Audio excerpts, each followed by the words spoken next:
Olá, você que me segue no Rodrigo Silva Arqueologia, que bom estarmos de volta aqui mais uma vez na semana para falarmos sobre a Bíblia, sobre a Palavra de Deus, sobre teologia.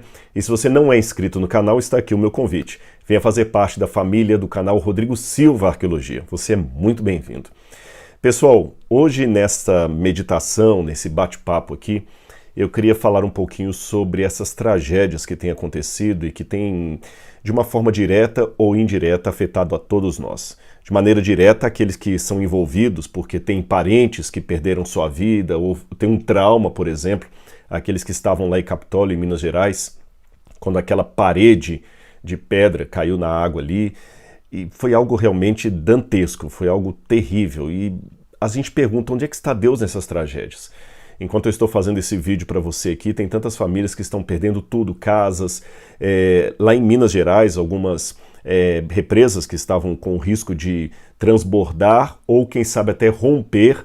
Aí você tem vídeos dos bombeiros, da polícia, mandando o pessoal sair correndo, deixando para trás casas. Tem gente que tinha um cachorrinho de estimação na casa, não pôde voltar para buscar. Eu lembro de uma mulher dando depoimento, ela falou assim, eu perdi tudo, perdi minha casa, minhas criações.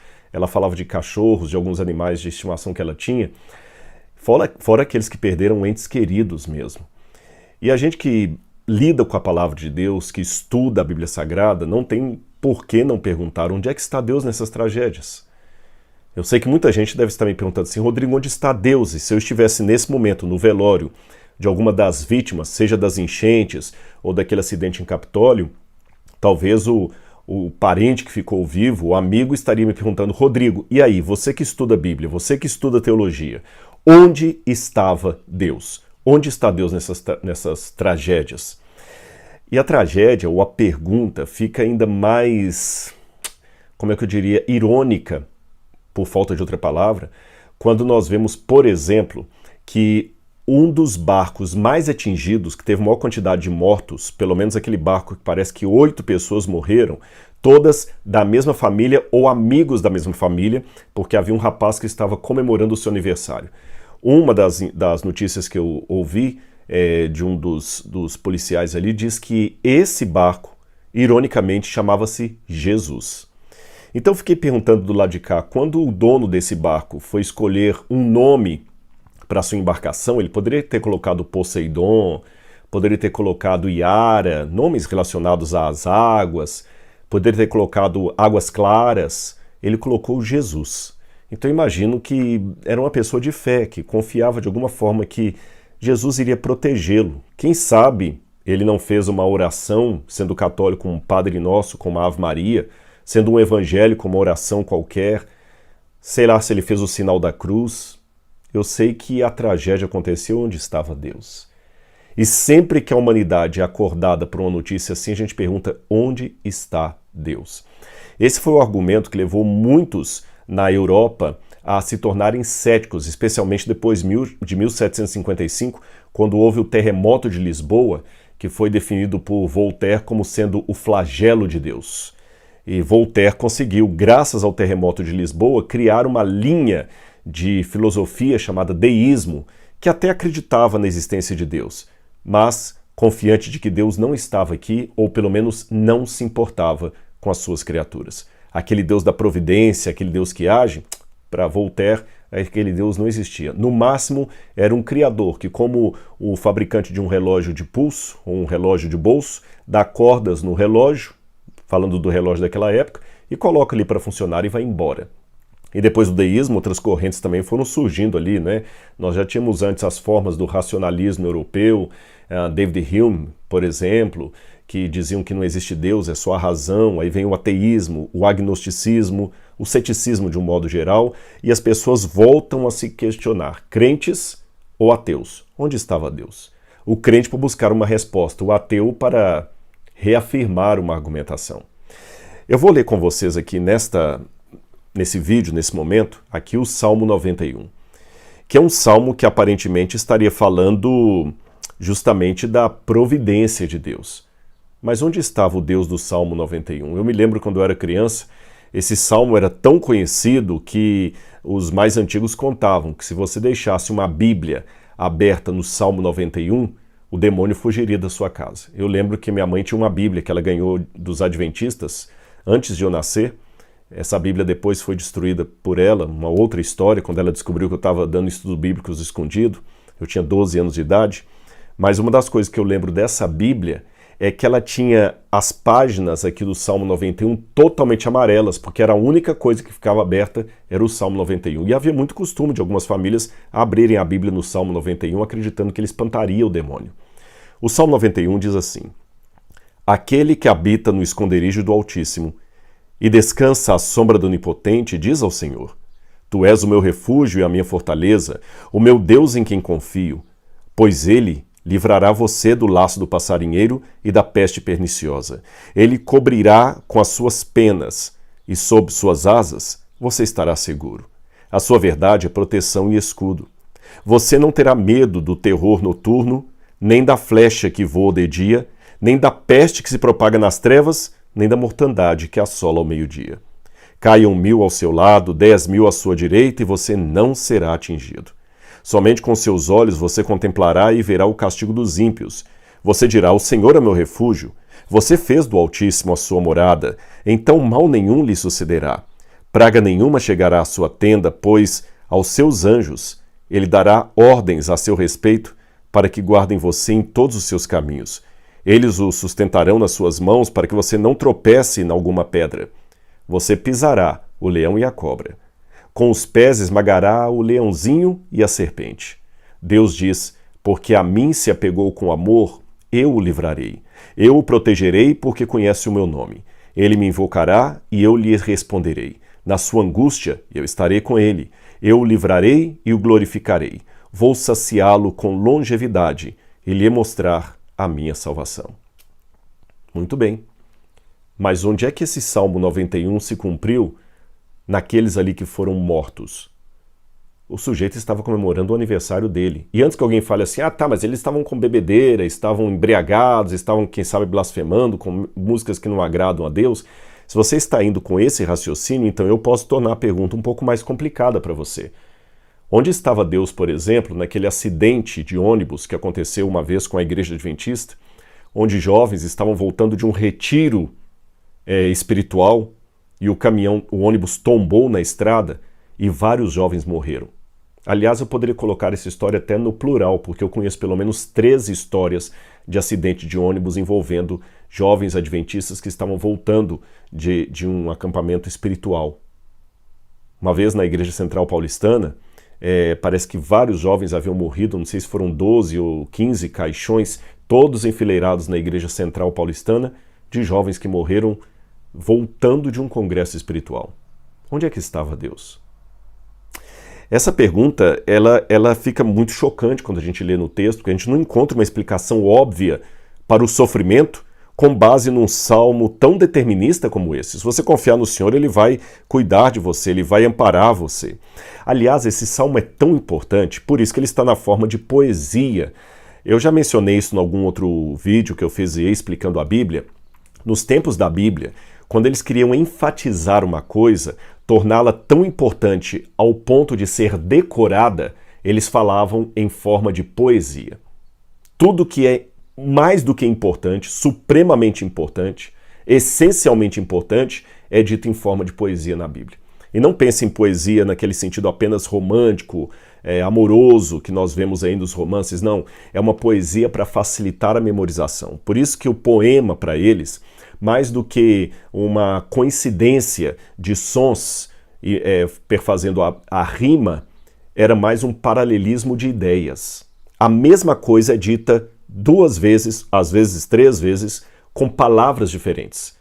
Às vezes é dita de uma forma positiva, às vezes de uma forma negativa. Por exemplo, uma forma que eu tenho de fazer a poesia no hebraico bíblico é colocando assim: de noite eu o procuro, de dia não o consigo encontrar.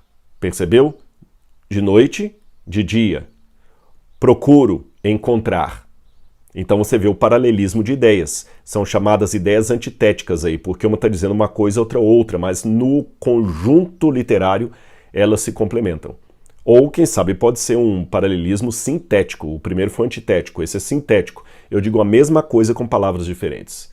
A menina era bela e inteligente. Uma garota bonita e esperta. A mesma coisa dita com palavras diferentes. No livro de Daniel, que eu estou preparando uma série para o programa Evidências, o livro de Daniel, quando fala no capítulo 7 sobre a terra, fala em prosa. Quando ele vai falar sobre o céu, começa a falar em poesia. Por isso que o Salmo 91 também está numa forma de poesia. Quer ver o paralelismo? Aquele que habita no esconderijo do Altíssimo e descansa à sombra do Onipotente. Habita no esconderijo, descansa à sombra. Altíssimo, onipotente. Viu a mesma coisa? Diz ao Senhor: Tu és o meu refúgio e minha fortaleza, meu Deus em quem eu confio. Pois ele livrará você do laço do passarinheiro e da peste perniciosa. Ele o cobrirá com suas penas. Sob suas asas você estará seguro. Cobrirá seguro. Penas, asas. Tá vendo como é que Depois você lê com calma na sua Bíblia, você vai ver que tem sempre um paralelismo de ideias aqui no Salmo 91 e vários outros salmos da Bíblia. Agora, olhando isso com a cultura do Oriente Médio, fica mais forte ainda a imagem, porque, gente, enfrentando um calor como eu já enfrentei no Oriente, aliás, eu tenho 2 marcas aqui escuras na testa por excesso de sol sem protetor solar. Que ficaram permanentes agora, a minha marca, né, de Israel. Você imagina um calor acima de 40 graus, uma sombra, uma coisa maravilhosa. Então, para quem vivia no deserto, dizer assim, olha, aquele que habita no esconderijo do Altíssimo, descansa à sombra do Onipotente, essa sombra é muito bem-vinda. Essa ideia que fala do Senhor assim, ele cobrirá com suas penas e sob suas asas você estará seguro. Havia no Oriente Médio uma ideia muito grande de comparar Deus a um pássaro que protege. Sabe quando a mamãe passarinho vem até o ninho ali, ela com as suas asas abre, protegendo os passarinhos do vento, da chuva, da tempestade, do frio. É essa que é a ideia de Deus. Aliás, mesmo fora de Israel, nós temos isso aqui, por exemplo. Olha, eu tenho um livro aberto aqui que eu deixei até de propósito para mostrar a vocês. Olha essa cena egípcia aqui, olha. De 2 gênios do deserto, 2 gênios, cuidando do filho aqui, que é Horus, tá bom? Então você vê, ele está cuidado sob as asas, tem asa em cima e asa embaixo. Então não é que a Bíblia plagiou o mundo pagão, mas ela usa imagens que faziam muito sentido para aquele pessoal. Eu já disse isso à exaustão. Se o Apocalipse fosse escrito hoje, talvez a imagem da paz seria uma pomba branca, que é encontrada também fora da Bíblia, tá certo? Deus usou a cultura local para comunicar verdades ao profeta que vivia naquela cultura. Então a ideia de um pássaro que protege os seus filhotes ali, ou seus ovos, era um emblema muito clássico para falar da proteção divina. No caso dos pagãos, a proteção dos deuses ou dos gênios. No caso da Bíblia, a proteção do único e verdadeiro Deus. Tanto é que quando você vai para o Salmo 36, verso 7, você encontra essa mesma figura repetida aqui. Eu vou ler com vocês aqui, olha. Salmo 36, versículo 7. Diz assim, olha. Como é preciosa, ó Senhor, a tua misericórdia. Por isso os filhos dos homens se acolhem à sombra de tuas asas. Quando diz também lá no Gênesis, no princípio criou Deus os céus e a terra porém era sem forma e vazia, havia trevas sobre a face do abismo e o Espírito de Deus pairava por sobre as águas. O verbo pairava ali no hebraico dá o sentido justamente de um pássaro que abre as suas asas e fica assim, olha, fazendo o movimento das águas pelo balanço que ele faz das asas. Por isso que no batismo de Jesus sai das águas e o Espírito de Deus, o Espírito Santo, aparece como uma pomba agitando as suas asas sobre Jesus. Cuidado, proteção. Agora, imagina também você no deserto sendo protegido contra a peste que se propaga nas trevas. Irmãos, viver num ambiente sem qualquer tipo de energia elétrica, num breu completo, o medo de um escorpião, o medo de uma cobra, de um ataque de um inimigo, então faz muito sentido quando diz assim, nem tenha medo da peste que propaga nas trevas, nem da mortandade que assola ao meio-dia. Trevas, meio-dia. Porque o Senhor dará ordens sobre você. Praga nenhuma chegará à tua tenda. Como é que você fala praga nenhuma chegará à tua tenda para alguém que foi vítima do Covid? Como é que a gente resolve isso? Bom, muitas pessoas, ao lerem isso aqui, acabam tendo uma ideia é meio de um Deus assim que não deixa você sofrer nada. Que não deixa você sofrer nada. E se você está sofrendo, das duas uma. Ou é porque Deus não existe, falhou, ou porque você está em pecado. Aliás, essa foi a compreensão errônea dos amigos de Jó. Se você olhar com calma o livro de Jó, você vai ver que os amigos de Jó trabalham com essa ideia de que quem está em Deus jamais será prejudicado. Quem está em Deus jamais será atacado. Quem está em Deus jamais terá uma praga chegando até a sua tenda. Porque Deus dará ordens aos anjos para protegê-lo. Aí, quando Jó estava sofrendo horrores, no primeiro dia, Jó morava lá na torre mais cara da cidade, digamos assim. No dia seguinte, ele estava no lixão, comendo o resto de lixo e se coçando com um caco de telha, um caco de barro. A única coisa que sobrou para ele, e as suas feridas. Então, a conclusão lógica é que Jó está em pecado. E eles passam o livro todo tentando convencer Jó, você está em pecado. Aliás, quem está fazendo o ano bíblico que eu sugeri, fazendo a Bíblia cronológica, está lendo agora o livro de Jó. E você vê lá os amigos ele faz, todos eles falando lá assim, olha, Bildade, Jó, você está em pecado, você está em pecado, você está em pecado. Jó, não estou. Então, se você não está em pecado, por que você está sofrendo? Alguma coisa você fez. Porque, afinal de contas, o Salmo 91 não pode estar errado. É lógico que eu não estou falando que os amigos de Jó conheciam o Salmo 91, estou fazendo uma paródia da fala deles para os nossos dias. Aliás, não precisa ir muito longe, não. Há muitas pessoas dando hoje explicações a Alá, amigos de Jó, para justificar o sofrimento, livrando, de certa forma, qualquer imperfeição em Deus. Mas justificam de uma forma desumana, às vezes insensível. Por exemplo, num desses acidentes de ônibus que eu falei com vocês, que mataram vários jovens adventistas que voltavam de um retiro, eu tive a desdita de ouvir, com todo respeito, um crente sem noção, que tem muito sem noção na igreja, falando, mas eu ouvi dizer, sabe aquele negócio, eu ouvi alguém que falou de, né, Deus que perdoe, eu ouvi dizer que nas malas das meninas que morreram tinha preservativo e droga, sabe? Ridículo isso, você ouviu dizer, cuidado com o falso testemunho, você não estava lá, você não sabe. E mesmo assim, e quando morre um jovem que é consagrado na igreja e tudo mais, o que você diz? E o pior, e quando aparentemente Deus livra o que não está preparado? O que você diz? Por exemplo, o próprio Voltaire usava essa ironia para responder a cristãos conservadores no seu tempo, depois do terremoto de Lisboa, porque, ironia das ironias, não ficou nenhuma igreja em pé em Lisboa. Mas sabe qual foi o único bairro do centro de Lisboa que ficou preservado e não caiu nenhuma casa? A zona de Meretrício. Onde é que estava Deus que protegeu as prostitutas e o Meretrício e não protegeu a basílica dele, a igreja, onde, segundo a crença da época, o diabo nem passava na porta por medo dos anjos de Deus? E aí, o que a gente faz? Então nós temos que tomar cuidado com essas explicações de plástico. Mas ao mesmo tempo eu também não posso reputar que Deus estava errado. Quem estavam errados eram os amigos de Jó. O Salmo 91 não está errado, mas se não está errado, Rodrigo, como é que a gente entende esse cuidado de Deus? A primeira coisa que me chama a atenção aqui, meus queridos, é que no início o Salmo parece ser escrito para alguém que vive no deserto. Eu fiz uma breve menção disso no início, né? Quem está num calor de 40 graus, receber aquele que habita no esconderijo do Altíssimo, faz todo sentido. O deserto tem muitas pedras e quando você anda de noite ali no deserto, gente, às vezes faz muito vento, não dá para andar com uma lamparina, que o vento apaga a lamparina. E é um breu. Eu lembro uma vez que eu dormi no deserto de Baiuda, lá no Sudão, e foi o mais lindo céu que eu já vi. A gente estava no meio do deserto, eu deitei na areia e olhei, mas só que quando eu olhava para o lado, eu não conseguia ver nenhuma folha de papel a meio metro do meu nariz, porque era um breu danado, muito escuro.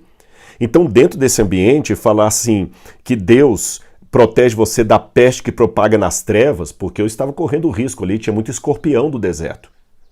Alguns tipos de serpentes do deserto que podiam me atacar de noite ali. Eu fui dar conta disso depois. A ideia de pedras, né? Eles te sustentarão nas mãos para que não tropeces em alguma pedra, porque você vai andando no deserto sem água, você vai ficando cansado. Facilmente você tropeça em uma daquelas pedras e cai no chão duro e se machuca todo. Lembra que eu falei da serpente? Olha, você pisará o leão e a cobra, e com os pés esmagará o leãozinho e a serpente. Olha o paralelo, leão, cobra, leãozinho, serpente. Mesmo aquela víbora pequenininha, eu lembro uma vez que eu estava com um grupo de arqueologia da Andrews, lá na Jordânia, em Petra, e eu estava sentado assim, como uma cobra preta saiu do meio dos meus pés assim, e o camarada falou assim, fica quietinho, e ela passou assim, e se ela tivesse me picado naquele dia ali, eu teria morrido na hora, porque ela é uma das cobras mais venenosas que tem na região. Então imagina a proteção contra a cobra, como é que isso aqui é importante no deserto. Agora, deserto. É interessante que uma das palavras em hebraico para deserto é a palavra midabar, ou midavar. É curioso que midabar significa com, mi a preposição, a palavra, tá certo? Com ou quem, né, o qual, a palavra. Aí uma vez eu perguntei a um judeu, por que deserto tem esse sentido de midabar, com a palavra, davar, palavra?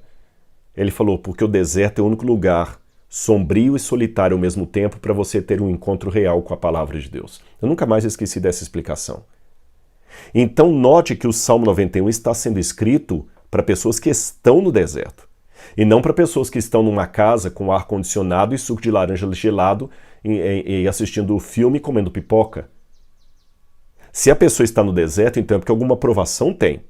Algum tipo de provação tem. E que provação seria essa? Mas se tem provação, como é que eu equaciono a provação com a promessa de libertação de Deus? Porque uma coisa parece anular a outra. Se Deus promete te libertar, então não pode ter provação. Se tem provação, por que ele promete livrar? Bom, você já parou para pensar que esse salmo também foi repetido contra Jesus? Quando a gente vai para Mateus capítulo 4, chama a minha atenção que o Satanás, quando vai tentar Jesus, de onde Jesus estava? No deserto. Então lembra, eu falei que o Salmo 91 foi escrito para pessoas que viviam no deserto. E Mateus capítulo 4 mostra Jesus no deserto. E o diabo, no deserto, cita para Jesus o quê? O Salmo 91. Olha o que ele fala para Jesus aqui, olha. E o diabo pega Jesus no deserto, leva Jesus até a cidade santa, Jerusalém, o coloca no pináculo do templo e diz para Jesus assim, verso 6, se você é o filho de Deus, jogue-se daqui, porque está escrito, aos seus anjos ele dará ordens a seu respeito, eles o guardarão nas suas mãos para que você não tropece em alguma pedra. O diabo citou o Salmo 91 para Jesus nessa interpretação errônea que muita gente dá, que uma vez que o Salmo 91 é uma promessa de livramento, então quem não é livrado é porque não está com Deus. Há muitas pessoas que querem fazer essa interpretação, desculpe minha sinceridade, até diabólica, até satânica. É uma interpretação, uma hermenêutica completamente errada, porque não é isso que o Salmo está prometendo. Aí quando você lê errado o Salmo 23, das duas uma. Ou você questiona a providência divina, porque você fala, não, se Deus prometeu livrar e não está me livrando, então é porque ele não é Deus. Ou você vai se tornar um ateu, que vai falar o seguinte, está vendo, Deus não existe, porque se ele existisse, não existiria o sofrimento. Se o Deus que os cristãos acreditam existisse, não teria essa tragédia agora lá em Capitólio. Mas calma, Jesus estava justamente 40 dias no deserto com fome, sem banho. Jesus não estava bonito. Jesus devia estar feio, cadavérico. O hálito de Jesus deveria estar com um mau hálito grande. Rodrigo, calma, você está falando do Filho de Deus, sim, mas do Filho de Deus encarnado. Jesus não se tornou aparentemente ser humano, não. Ele se encarnou como ser humano. Como disse Paulo, ele se tornou a semelhança de nós em tudo, menos no pecado. Então Jesus também, desculpe a sinceridade, defecava, urinava.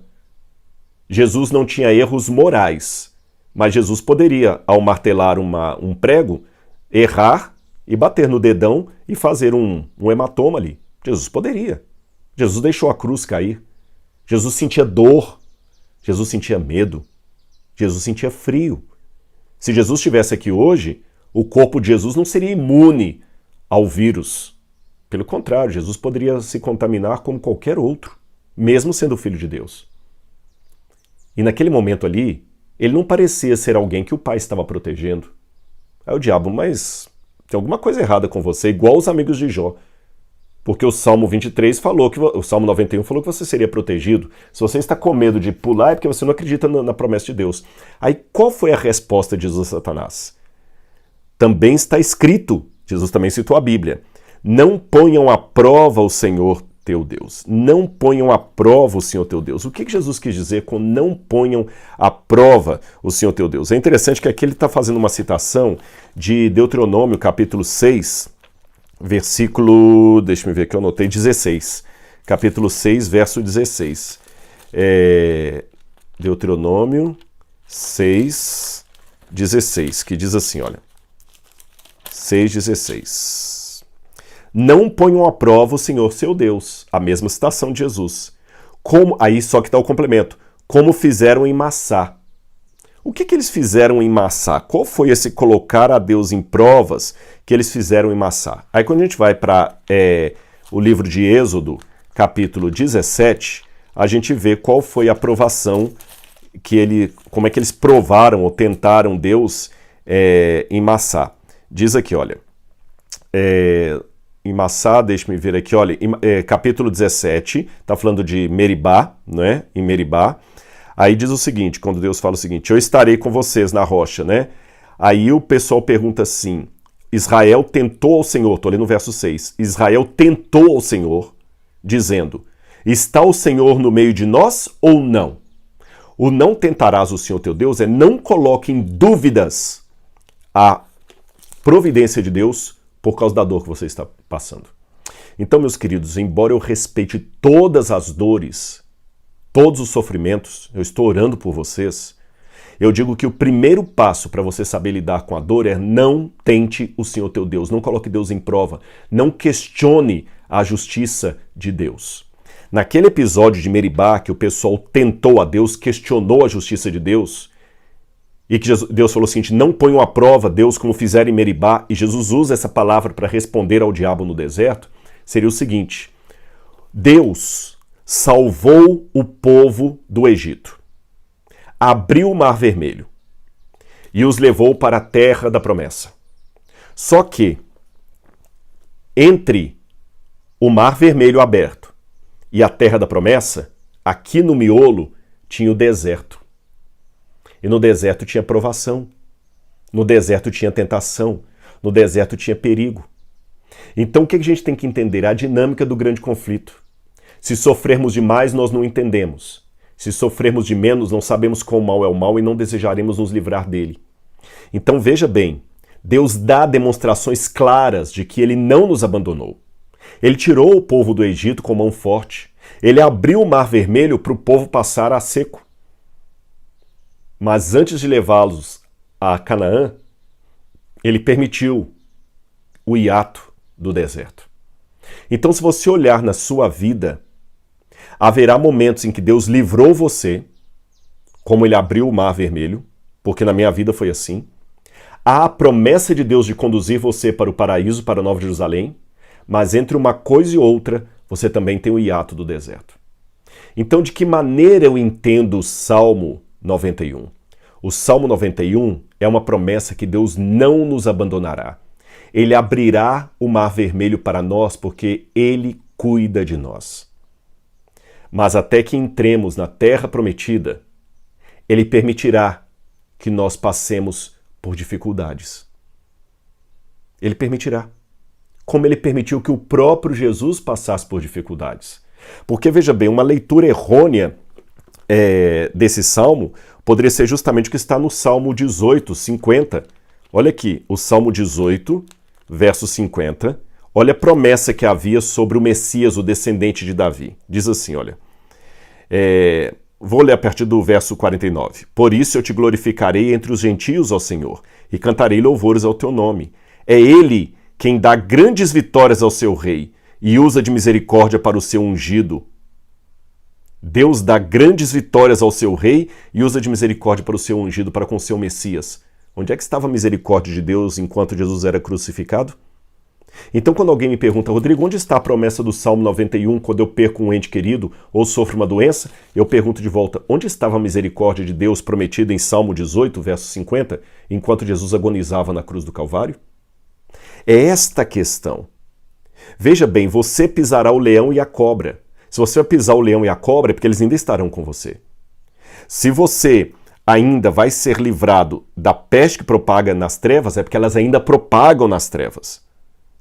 Se você está buscando o refúgio, é porque ainda há um sol quente e escaldante. E a única maneira que eu encontrei, meus irmãos, em mim mesmo, antes que alguém pense que eu estou sendo insensível, porque não fui eu que perdi um ente querido em Capitólio, não fui eu que perdi um ente querido, não é a minha casa que foi inundada, eu cheguei ontem de viagem, mas a minha casa estava do jeito que eu deixei. Mas eu já passei por muitos problemas na vida também, muitas dores. Eu já falei à exaustão que não interessa se é dor de dente ou dor de cabeça, dor é dor. Você está com uma enxaqueca tremenda, eu estou com uma dor de canal tremendo. Você não pode falar que sofre mais do que eu, temos dores diferentes. Mas uma coisa que eu notei, a única coisa que dá sentido à minha dor é se eu permito que Deus transforme a minha dor em algo de bom, para mim ou para o meu semelhante. Eu vou explicar isso para você. Eu já falei na internet da minha depressão e que eu quase acabei com a minha vida. E foi terrível. Para você chegar ao estado que eu cheguei, você tem que estar muito mal. Muito mal. Eu tive depressão severa. Depressão severa. Eu não queria ter passado por aquilo. Mas sem nenhum masoquismo, eu recebi tanto feedback de pessoas que falaram assim: Rodrigo, você não sabe como me ajudou o dia que você teve a coragem de contar em rede nacional, lá no podcast do Flow, o seu problema com a depressão. Gente, eu não estou falando de dezenas nem centenas, foram milhares, literalmente milhares de mensagens. Havia gente que estava tentando suicídio e desistiu do suicídio ao me ouvir contar minha história ali no Flow. Hoje, olhando para trás, sem nenhum masoquismo, sem nenhum prazer no meu próprio sofrimento, eu viro para Deus e falo: Senhor, se aquela depressão pela qual eu passei permitiu ajudar a Maria, que está me ouvindo hoje do outro lado, então agora eu vi sentido na minha dor. Perceberam? Porque Deus transformou a minha dor, uma dor que Deus também não queria que eu passasse por ela, Deus transformou a minha dor para o bem. Bem meu, porque eu me amadureci, e bem para o outro, que a partir do meu testemunho foi transformado. E se eu não tivesse passado pela depressão, talvez eu não teria outra coisa para contar no Flow, e talvez essas pessoas que foram alcançadas não seriam alcançadas, pelo menos não pelo meu depoimento. E eu me sinto privilegiado por ser usado por Deus para alcançar essas pessoas. Eu conheço muitas ONGs que foram formadas porque uma mãe perdeu um filho por uma doença e a partir daquela perda, aquela mãe decide com aquele pai fazer uma ONG para ajudar crianças que estão com a mesma doença que vitimou o filho dela. Eu conheço muitas pessoas que criaram associações, por exemplo, de cadeirantes depois que um filho ou ele mesmo teve um acidente automobilístico e ficou paraplégico numa cadeira de rodas, ou tetraplégico numa cama. A dor dele acabou beneficiando outros que hoje são abençoados pela associação que foi criada a partir da história deles. Por exemplo, Maria da Penha. Eu não vou falar em nada falando que ótimo que Maria da Penha passou pelo sofrimento que ela passou, de jeito nenhum. Mas a partir do momento que a dor pela qual a Maria da Penha passou se tornou uma lei para proteger as mulheres da agressão masculina, do feminicídio, eu digo que agora eu vejo um sentido no trauma da Maria da Penha. Então, mesmo a perda de um ente querido, mesmo a morte, vai ter sentido se for transformada num bem para o outro. Afinal de contas, eu digo que eu sou cristão, e eu sou cristão graças à morte de alguém na cruz do Calvário. Então, o que eu peço a Deus na minha vida, eu gostaria de não passar por novas provações, porque eu já sofri algumas que, sinceramente, deixaram sequelas até hoje. Mas você sabe que eu posso a qualquer momento receber a notícia de uma tragédia como você aí. Então eu peço a Deus duas coisas. Nunca me permita duvidar da providência dele e que ele, de alguma forma, como um bom especialista em reciclagem, transforme a minha dor num bem para mim ou para o meu semelhante. Afinal de contas, Foi a tragédia da vida de José do Egito que salvou o Egito e vários povos cananitas da fome quando houve aquela seca prolongada de vários anos. Se não fosse José, pela traição dos irmãos, ir parar no Egito e da casa de Potifar ir para a prisão e da prisão para a frente de Faraó, o Egito não teria um governador da estirpe de José para salvá-los na época da seca, na época da fome. E o Egito, estando protegido na época da fome pela atuação de José, que foi parar ali por um sofrimento, por uma tragédia, o Egito também socorreu povos de Canaã. Então, faça comigo essa oração hoje. Senhor, está doendo. Eu não consigo entender por que eu estou sofrendo. Por que o Senhor não cumpriu 100% o Salmo 91. Mas transforma a minha dor numa bênção. Para mim ou para o meu semelhante. Faça uma reciclagem, Senhor. Porque ainda que eu não fique beneficiado, mas se a minha dor ajudar alguém, usa-a, Senhor. Porque entre a abertura do Mar Vermelho e Canaã existe o deserto. Entre o batismo no Jordão, em que ele ouviu a voz, Tu és o meu filho em quem me comprazo, e a ressurreição ao terceiro dia, houve os anos de ministério e o deserto sendo tentado pelo diabo e a cruz. Entre o batismo de Jesus e a ressurreição, houve o Calvário. Se foi assim com Cristo, por que teria que ser diferente comigo? Eu creio no Salmo 91. E creio que Deus é poderoso. Sabe por quê? Um dia, Ele me livrará para sempre da dor, do sofrimento, do laço do passarinheiro. Tudo isso será passado. E, de certa forma, o Salmo 91 vai ter um cumprimento literal. Eu só não sei ainda quando, mas em breve, de acordo com o Apocalipse, Deus enxugará dos olhos toda lágrima, e já não haverá mais morte, nem luto, nem pranto, nem dor. Console o seu irmão e a si mesmo com essas palavras. Que Deus abençoe você. Um abraço. Tchau, tchau.